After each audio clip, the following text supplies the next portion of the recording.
Check this out, a Kansas school that helped end segregation in America earning a national honor this week. The National Park Service added the Madam C.J. Walker School in Merriam to the National Register of Historic Places.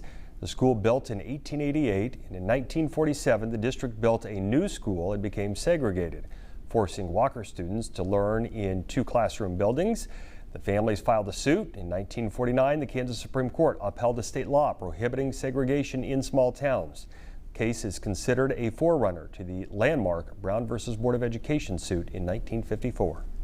After all these years, our story officially is probably not written in history books, but those that are written and have acknowledged Brown versus the board now will be a footnote.